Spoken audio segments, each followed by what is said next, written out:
What do you do when you don't know what to do? I mean, come on, friends, you know exactly what I'm talking about. I mean, you have been in this place before. Maybe you're in this place right now. What do you do when you just don't know what to do? I mean, you know that you've got to get to there from here, but you don't know how to do that. I mean, maybe you're feeling that professionally right now. I'm willing to work hard and hustle. I'm willing to do whatever I need to do. Tell me the number of hours. I'm going to do it. I just don't know what to do. Some of you feel that in a relationship, a friendship, or maybe a romantic relationship, and you're just saying, look, everything that I do seems to make it worse. I'm willing to do whatever I need to do to get this deal back on track. I just don't know what to do. I mean, this really, in many ways, sums up the entire parenting experience. Parenting is all about doing things even though you don't really know what you're doing. What do you do when you don't know what to do? This Bible study and the church-wide reading plan that it's accompanied with, in many ways, this reading plan and this Bible study are all about answering that question. What do we do when we just don't know what to do? This reading plan is called The One Thing, How Wisdom Changes Everything. Because in this season that we're in, I mean, it maybe 6 weeks ago, you didn't feel like you were at a place where you didn't know what to do. But I'll tell you, in this season that we're in, most of us, I know this is true for me and for a lot of you that I'm talking to, the uncertainty quotient is just through the roof. I mean, maybe we felt pretty confident 6 weeks ago that we kind of knew what we needed to do. But a lot of us are feeling right now like, I don't know what the next 6 weeks are going to hold. I don't really know what to do in the midst of this time. I mean, some of you are walking through seasons professionally that you've never walked through before. And you don't have mentors to call because they haven't walked through this before either. And you're just saying, I just don't know what to do. All of us are having relational challenges because all of us are spending more time with some people, and that's hard. And we're spending no time with some other people, and that's hard. Some of you have been homeschooling for a long time because you chose to, and some of us, we just got pushed into this deal 5 weeks ago. All of us in some ways are uncertain, and all of us have things that we know we need to move from here to there. We just don't know how to do it. What do you do, friends?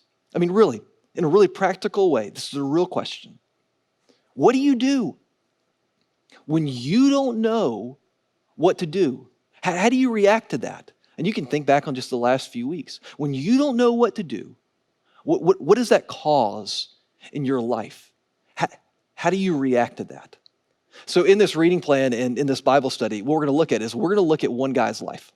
A guy named Solomon, who is notorious for being wise. And most of his life is marked by being a man of great wisdom. And then at the end of his life, he steps away from that wisdom and it has catastrophic effects. And we're going to look at that in a few weeks. But most of his life, he's marked by being a wise person.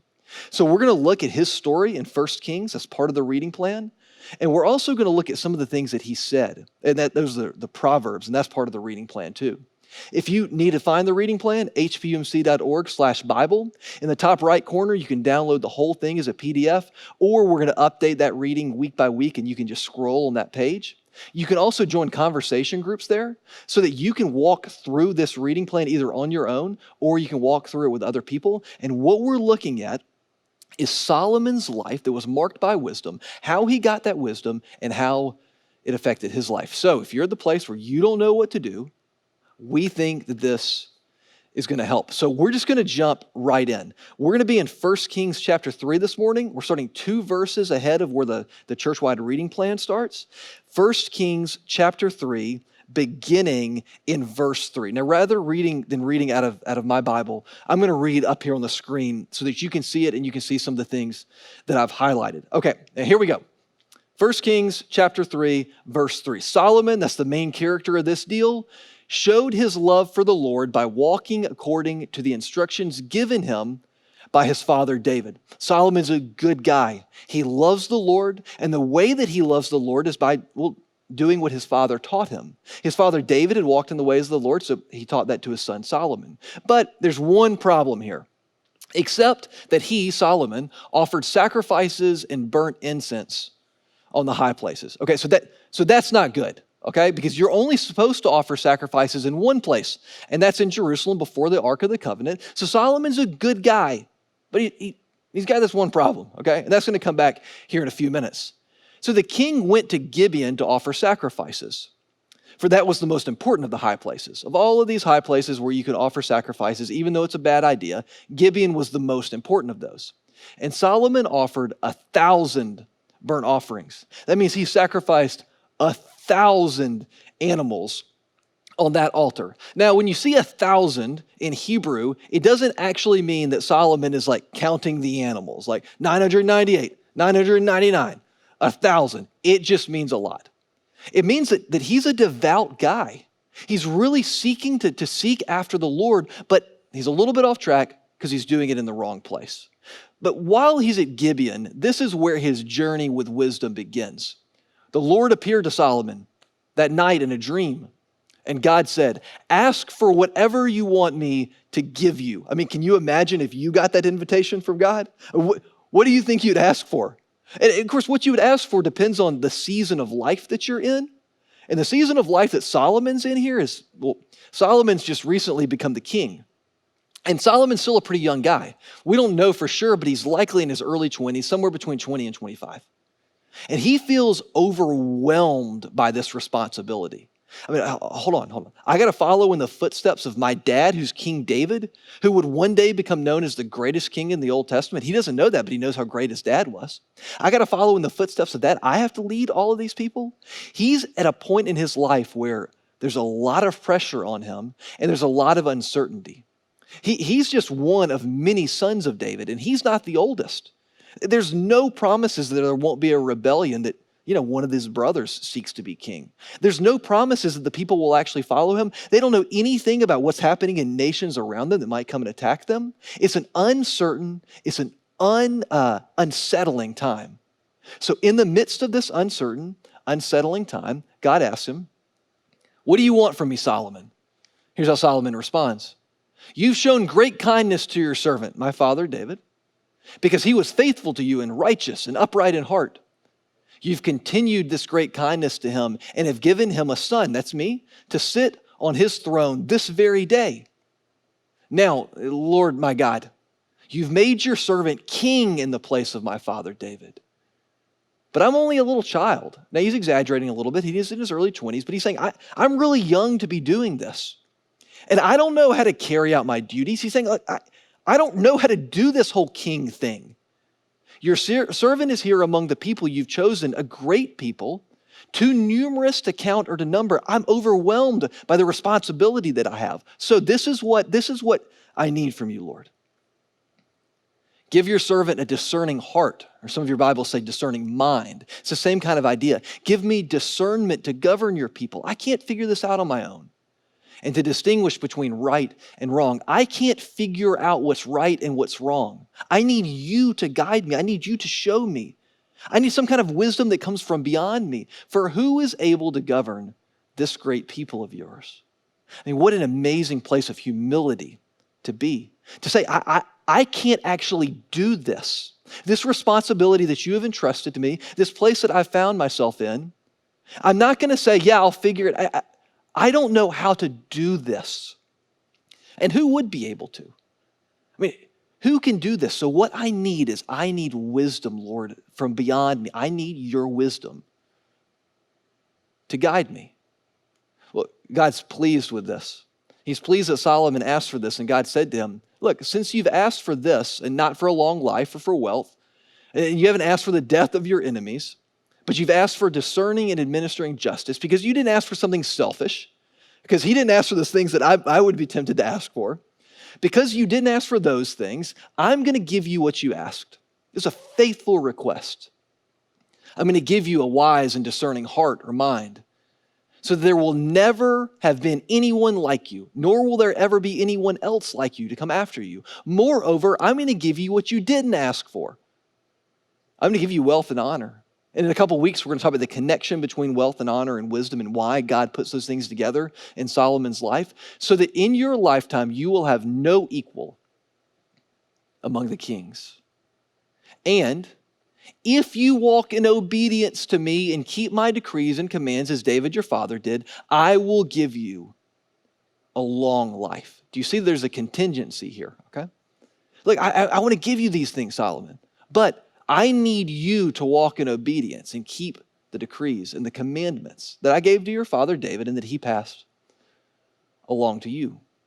And then one last verse here. Solomon awoke. He realized that it had been a dream. But lest you think that this is just some kind of fantasy that his mind made up, Solomon clearly doesn't believe that because he returned to Jerusalem. He leaves the high place that he had been offering sacrifices at, and he stood before the ark of the Lord's covenant, and he sacrificed burnt offerings and fellowship offerings there. Do you see what he's doing? He's already getting back on track.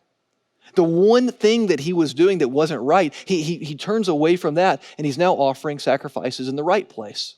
And then he gave a feast for all in his court.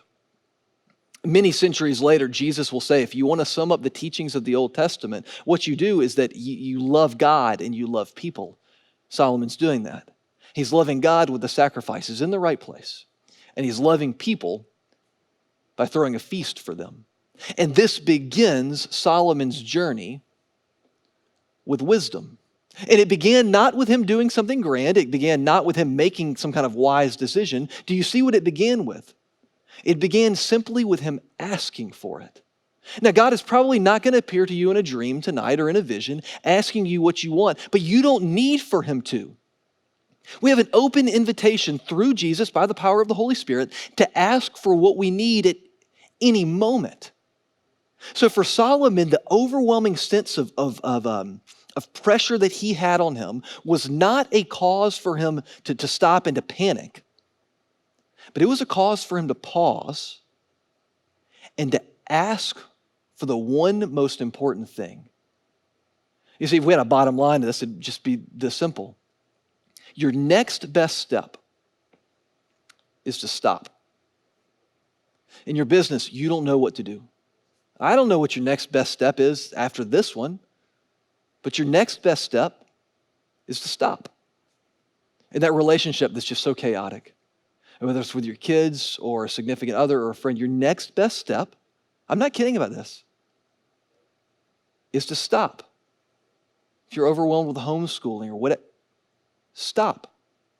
Solomon's next best step, and he had more responsibility than you have, his next best step was to stop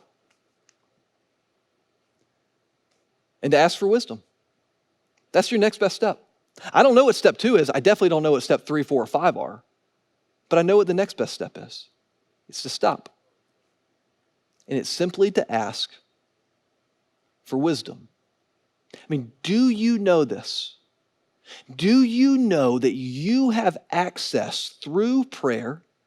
You have access to the wisdom and the guidance of the Lord who knows all and sees all and will guide you. Your next best step is just to slow down and take a minute and ask for wisdom. It may look a little bit different for different ones of us, but I think for most of us, it looks like just sitting in just a few minutes of silence and prayer and just saying, God, will you guide me? Now, don't expect God to come with a voice the way that he did with Solomon. That's not normally the way that it happens, but maybe it's going to be for you just a sense of peace about one direction to go. Or maybe it'll be a sense of anxiety about one direction not to go. Maybe it really will be a new idea that comes up. Or maybe it won't be any specific idea at all. It'll just be the assurance that you just need to continue to be faithful one step at a time. Maybe the guidance won't be a specific thing to do, but it'll be a reminder to just continue to trust and to be faithful. Look, I have to pray this prayer all the time. I pray the prayer all the time. Sometimes when I'm in conversations with one of you and you are asking for some kind of counsel, I'm sitting there thinking, I have no idea what to say. And you're talking and I'm praying, God, you've got to give me wisdom here. I don't know what to say. The next step is to stop and to pray for wisdom. This doesn't have to be a cause for panic. It's a cause to pause and to ask for that. But you see, friends, this is the way that we see the world. We see it on street view. Don't you want to have access to the one who sees it this way, who sees the whole thing? This is what we see just a little bit. Don't you want to have access to the one who sees this way? It's a cause to pause and ask for wisdom. So friends, you've got some questions that you can either reflect on privately Or that if you're involved with one of these conversation groups or you're involved in a small group that you've been involved with for a while, you've got some discussion questions that you can talk through. And I hope that those will be helpful to you. It's a team of people put those together, and we hope that they'll be helpful to you. But the bottom line is this question: what do you do when you don't know what to do? And here's my hope. My hope is that when you are asked that question again next week, that your answer will be different. Maybe if you're honest right now with yourself or with others, what you do when you don't know what to do is that you freak out a little bit or you flail or whatever. I hope this time next week, if somebody asks you the same question, that your response will be, when I don't know what to do, I stop and I pray for wisdom. Because I don't know what step 2, 3, or 4 are, but I know what step 1 is. So friends, I pray that you have a good week this week. And in the midst of the anxiety, that you will stop, and that you'll pause, that you'll pray for wisdom. It worked for Solomon, and I know that it can work in your life also. If he gave it to Solomon, he can give that wisdom to you. God bless you, friends.